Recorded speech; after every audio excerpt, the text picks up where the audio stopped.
আসছি পরের খবরে। জাহাজ ট্রলার সারাতে ড্রাই ডক। কাকদ্বীপের দুটি ড্রাই ডকই দীর্ঘদিন ধরেই অচল।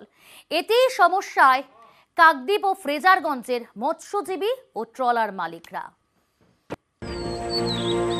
মৎস্যজীবীদের সুবিধার্থে দক্ষিণ চব্বিশ পরগনার কাকদ্বীপ মহকুমার মধ্যে সরকারিভাবে তৈরি করা হয়েছিল দুটি ড্রাই ডক, একটি কাকদ্বীপে অপরটি ফ্রেজারগঞ্জে। কিন্তু দুটি ড্রাই ডকই এখন অচল। এতে চরম সমস্যায় মৎস্যজীবী থেকে শুরু করে ট্রলার মালিকরা। ইতিমধ্যে সামুদ্রিক মাছ শিকারের ক্ষেত্রে 61 দিনের নিষেধাজ্ঞা শুরু হয়ে গিয়েছে। সাধারণত এই 2 মাস মৎস্যজীবীরা নতুন করে প্রস্তুতি নেয়। ট্রলার মেরামত থেকে জাল সারাই সবটা করে নেয় এই 2 মাসের মধ্যে। কিন্তু জাহাজ ট্রলার সারাতে যে ড্রাই ডক, সেটাই অকেজো। এতেই চরম সমস্যা।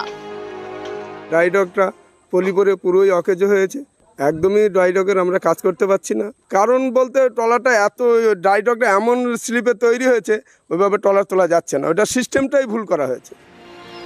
মৎস্যজীবীদের দাবি 2016 সালে উদ্বোধনের পর থেকেই অচল হয়ে পড়ে রয়েছে কাকদ্বীপ ড্রাই ডক। গোদের ওপর বিস্ফোরা ফ্রেজারগঞ্জের অচল ড্রাই ডক, সেটিও প্রায় 1 বছর ধরে অচল বলে দাবি। কাকদ্বীপের যে ড্রাই ডকটা সেটা যখন নতুন হয়, সেই নতুন থেকেই তারপর ওপেন হলো। ওপেন হওয়ার পর থেকে কিন্তু ড্রয়িংয়ের ভুলের জন্য কিন্তু তো ওখানে কিন্তু ট্রলার তোলা সম্ভব হয়নি, ওটা বন্ধ হয়ে পড়ে আছে। তো এখন যদি না ওই ড্রাই ডক যদি ব্যবহার করতে পারলো, তাহলে তো আমাদের ফিশারম্যানরা ওই ট্রলারগুলোকে নিয়ে কী করবে, কোথায় রিপেয়ারিং করবে? আমি একটু খোঁজ নিয়ে জানতে হবে কাকদ্বীপে এই মুহূর্তে টেন্ডার হয়েছে কিনা, এনআইটি হয়েছে কিনা, কি অবস্থায় আছে আমার জানা নেই।